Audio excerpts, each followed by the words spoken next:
Hello, everyone. Welcome to the Gives in the Bank recruiting podcast brought to you by BuckeyeScoop.com. We are running this one on Thursday, September 10th. Going to be a late night edition. Not a ton going on right now with Ohio State recruiting, but there is one kind of position group right now that's having some issues, and we finally saw some movement on that this week. And that's the offensive line. You know, we've talked about this on the podcast before, you know, how important this cycle was to not let this get away from them. It's looking pretty bleak right now in terms of those national highly ranked targets that they've been in on. Tristan Lee, definitely looking like LSU's in front, with now Oklahoma probably second. Jagger Burton, of course, committed to Kentucky not too long ago. J.C. Latham is not really showing many signs of wavering on his Alabama commitment. And, Bill, where do you assess this right now before we kind of get into some of the movement we've seen recently? Where do you assess this right now, and kind of where do you think they've got to turn now? Well, we've talked about the Ohio kids, that are kind of, in the Plan B group, and that would be, Terrence Rankle, Thomas Remack, Paul Rodriguez. All of them are committed to other Power 5 schools right now. Of that group, I think they're all really similar, and I think you kind of feel that way too. I'm kind of partial to Terrence Rankle out of Massillon. Kind of brought along under the same plan that Thayer Mumford's been brought along under Nate Moore, who's a really good O-line developer.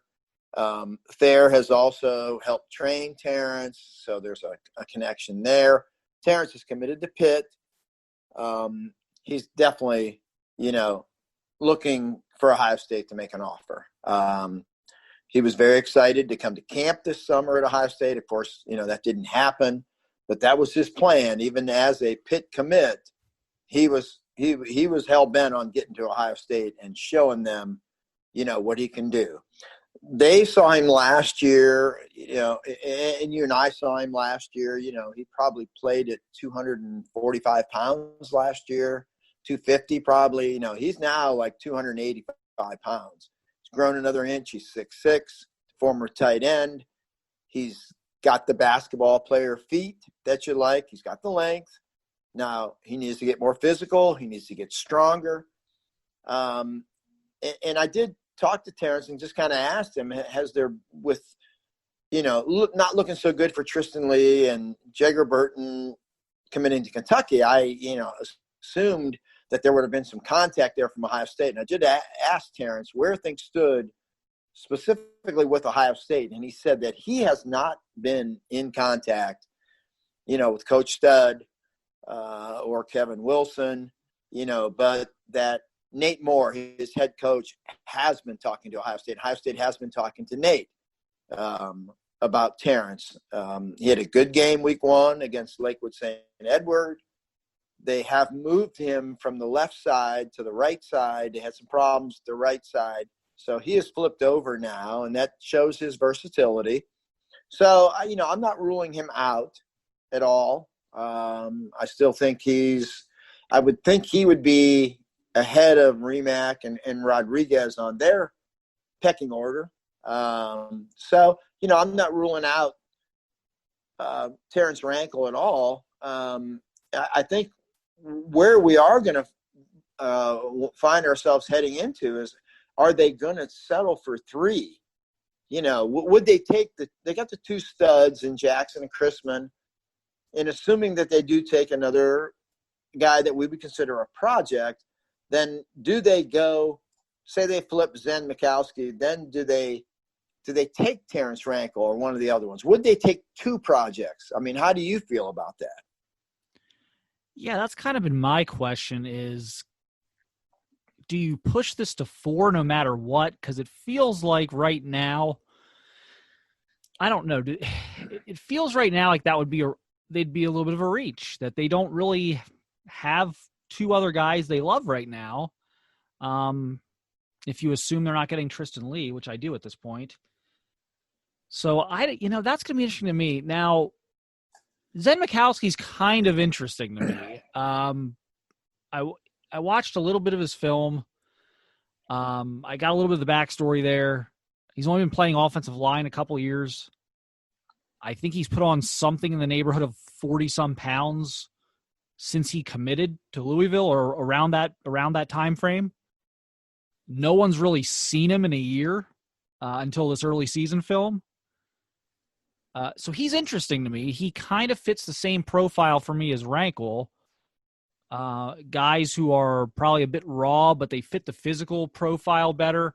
Like, I like Paul Rodriguez, and I really like Thomas Remack, but are they definitely tackles? And I think you want to have at least one guy here who's definitely a tackle. And I think Rankel and Michalski are both guys who kind of fit that. So would you take both of them and then you're happy if one of them pans out? I mean, is that what you do? I mean, that's the question I have. I tend to think they are going to try and push this to 4. It's so interesting right now with the lack of, I not to get so far off topic here, but when you don't know when you're next going to line up and play football, and then in turn what that's going to mean for your roster management, I don't know how you make that call yet until you know what the Big Ten is doing.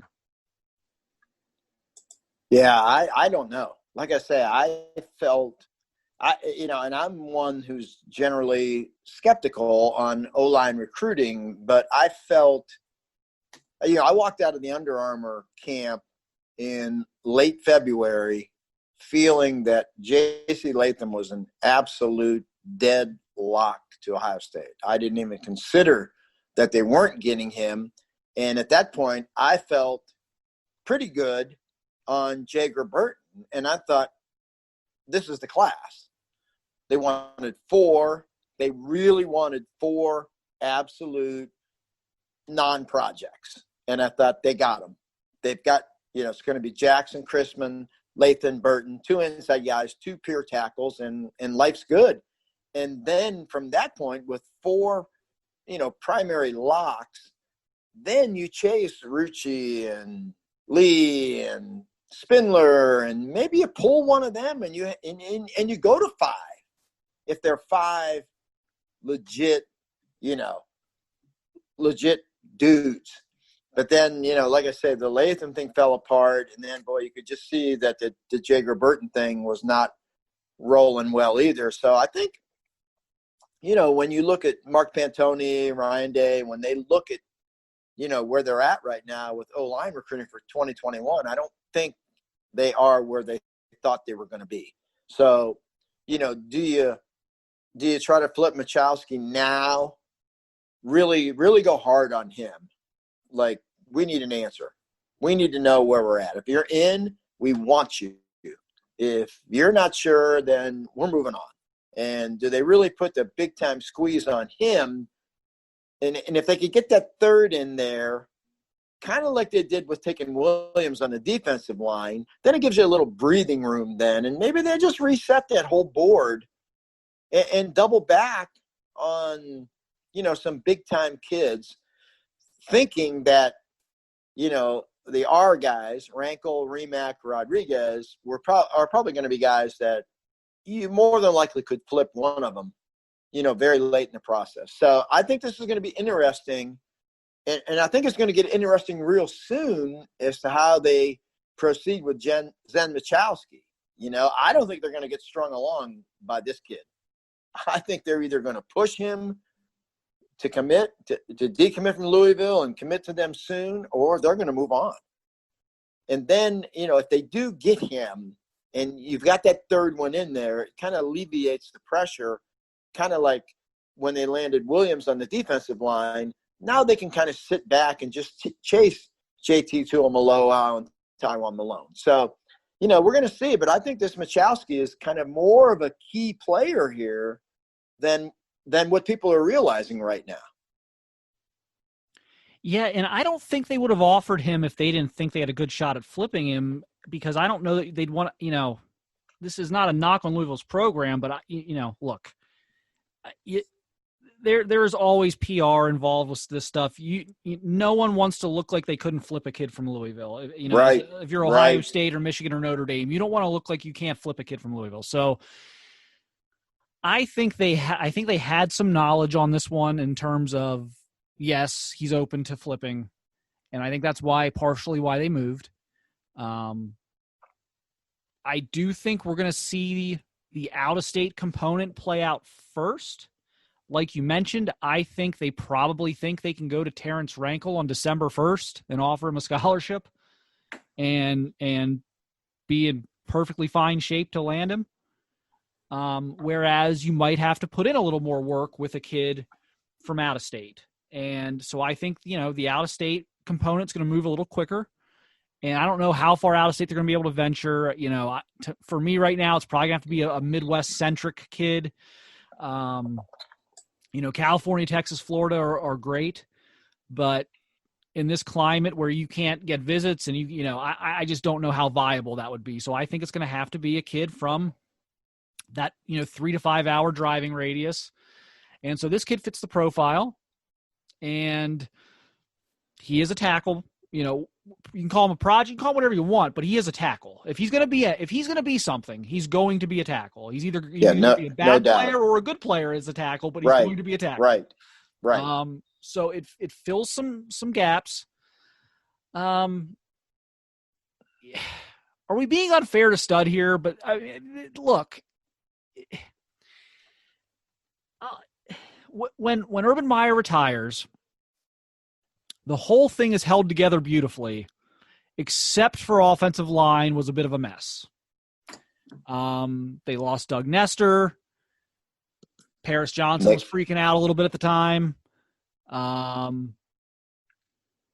Couldn't flip Nick Broker.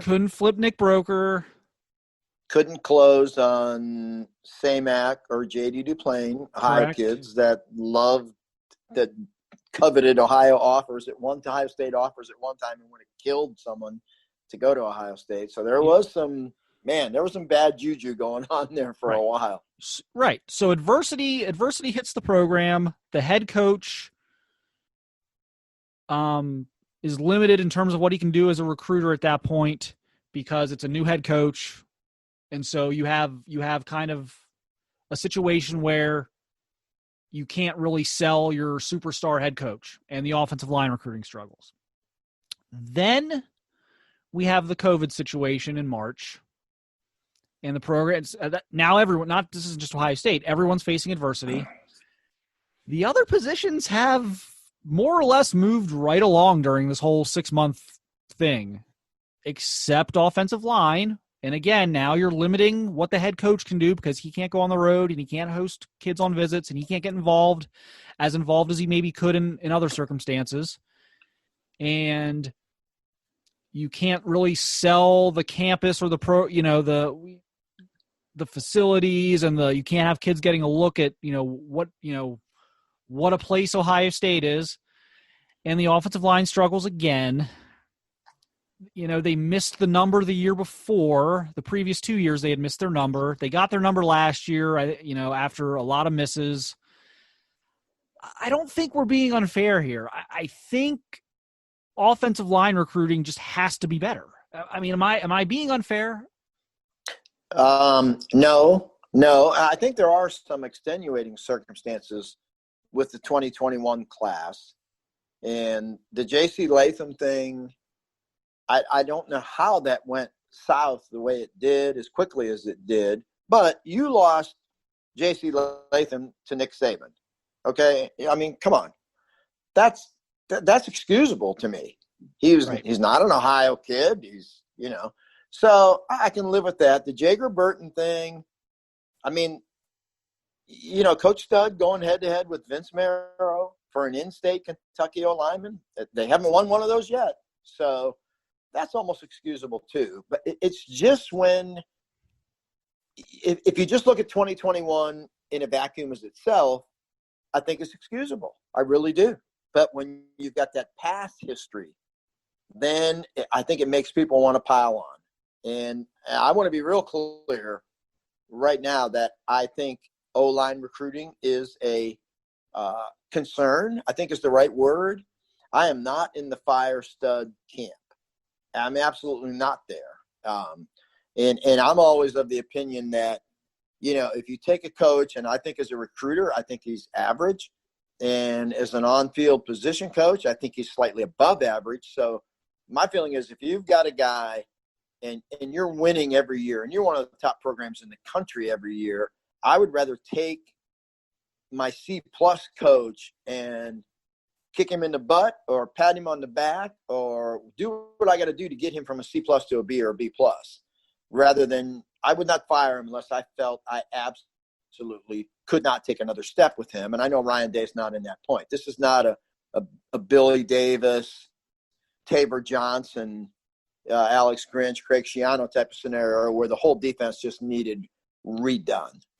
So they're not there yet. I think it's concerning, and I think that's the right word. I don't think it's panic or emergency time, but I think it's a little concern there. And, we're pretty sure, and we've got pretty good sources that, when they did fire the 4 defensive coaches, there was a period there where he and Stud had a little sit-down meeting, and I feel pretty confident in the people that told me it happened. I believe it did happen.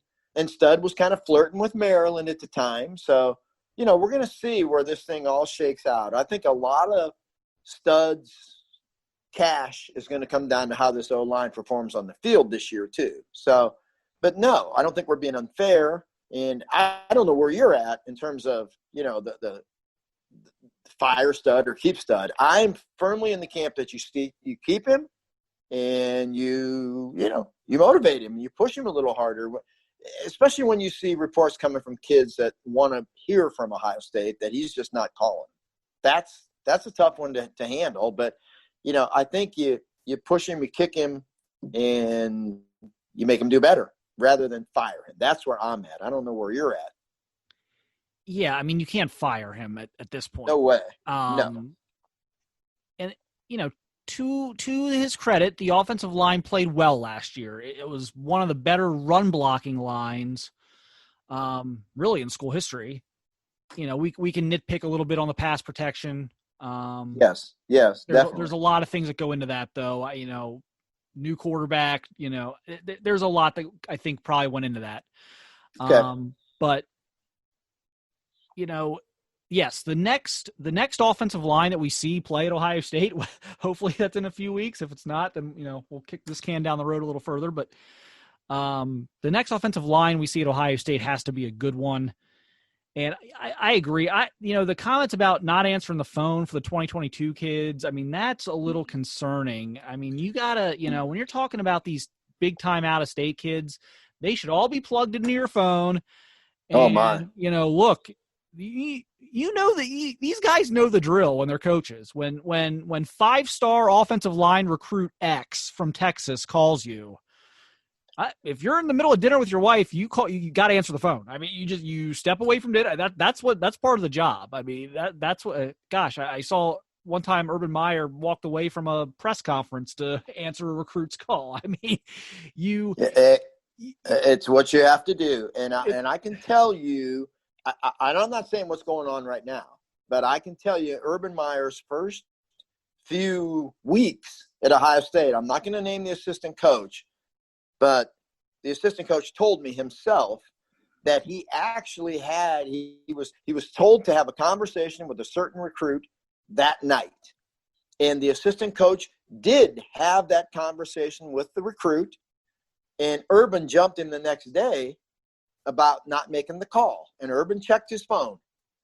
And the coach said, I talked to him. And Urban said, I looked at the record. You were on the phone with him for 4 minutes. That is not a call. In my book, you didn't call him. You didn't talk to him.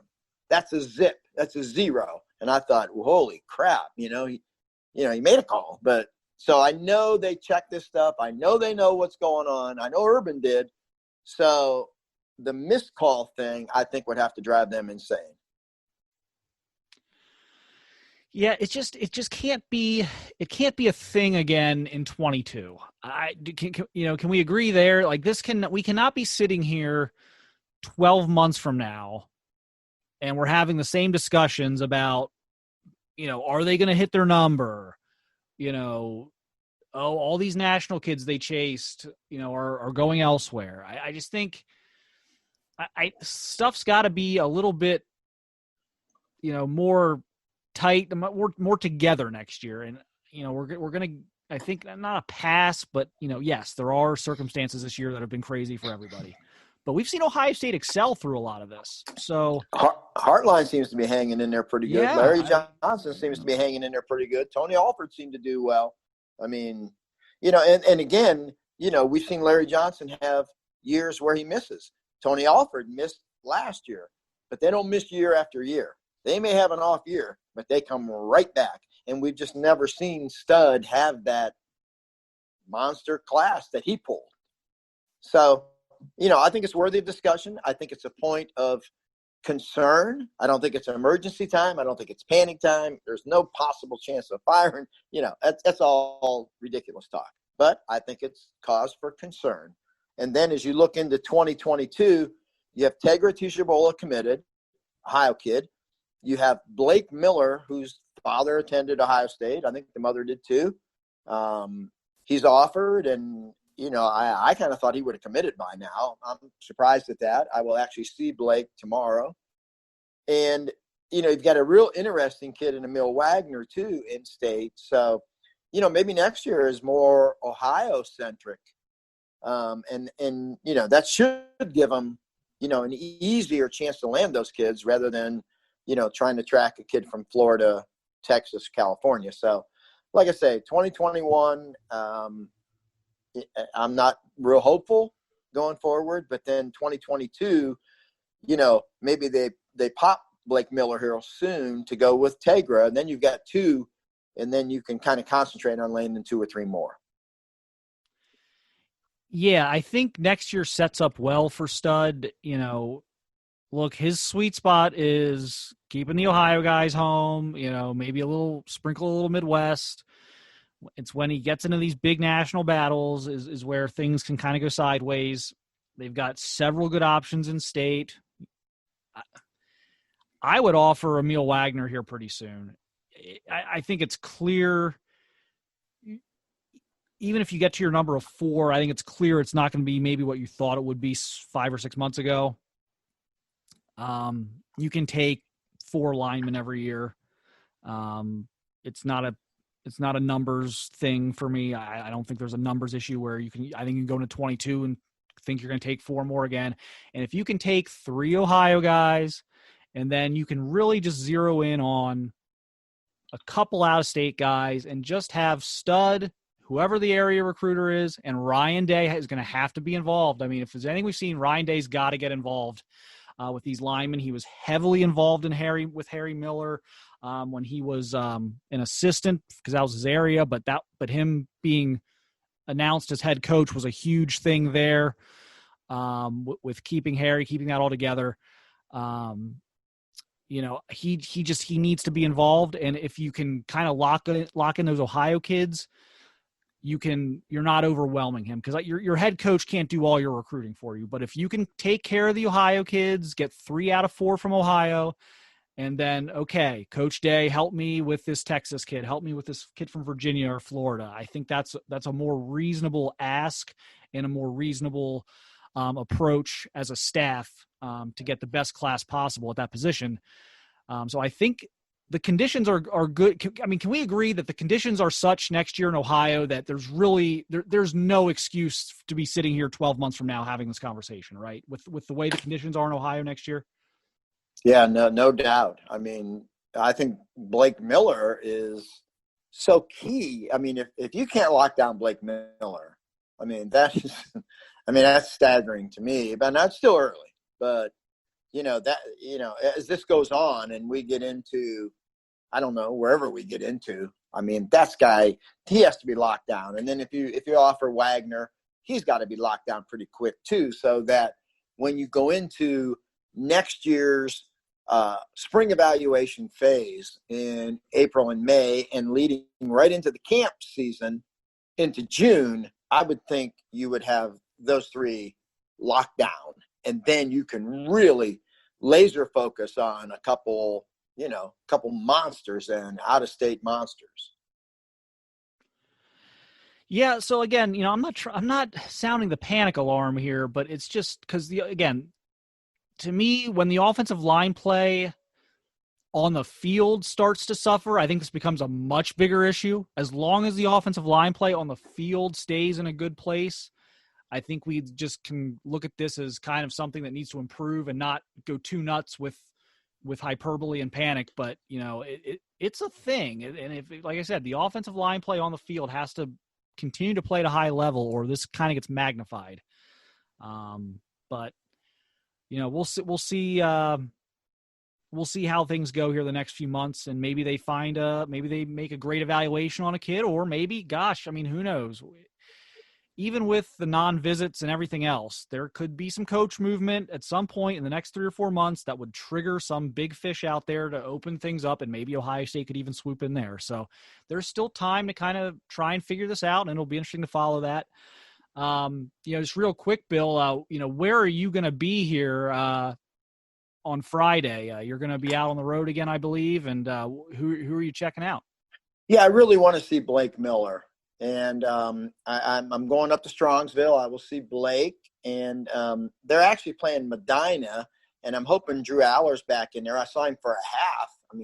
Week 1. And he was really good and then got hurt right before the half. He had 3 touchdowns and about 150 yards and a half. So he'll be an extra bonus to see Drew again if he's playing again. But my focus really is Blake Miller this week. I've heard so much about how he concentrated in the off season. He's lost weight. He's gotten more athletic. He's doing a lot of yoga stuff, bending better, quicker. I'm hearing all these things, and I want to see it for myself. So looking forward to seeing Blake Friday night. And, I think he's a key player in what we talked about here with this O-line. Yeah, so good timing there on what you're doing. I'm going to be down in Ironton. I had a kind of a late change of plans here, so I'm going to go see Reed Carrico, of course, Ohio State linebacker commit, one of the top linebacker recruits in the country. Was actually able to see him twice in the playoffs last year, but I want to get another look at him here as a senior. And they've got a young kid as well at Ironton by the name of Trevor Carter, 2023. He's playing strong safety for Ironton right now, probably going to be a linebacker in college, and actually maybe a linebacker in high school next year. Maybe Reed Carrico's replacement at Ironton next year. Wow. From the people I've talked to, and from that seems to be Trevor may feel that way as well. So I'm going to get a good look at him as well. I'm excited. I've passed Ironton Stadium on the highway there. You can kind of see it as you cross the river on my way south at certain points. I've never actually caught a game at their home field. Saw them at 2 neutral fields last year. So looks like a throwback stadium out of the 30s. I've heard great things. I'm really actually very excited to kind of check that one off my list of high school places to watch a game. So I'm looking forward to that. And I know we have some other guys out on the road. Tony's going to go see Kettering Alter, go watch CJ Hicks. So we'll have lots of content for you guys over the weekend on the recruiting trail. And so check out BuckeyeScoop.com to read all that and to watch the videos and things like that this weekend. And we will see you again next week. Thank you for listening.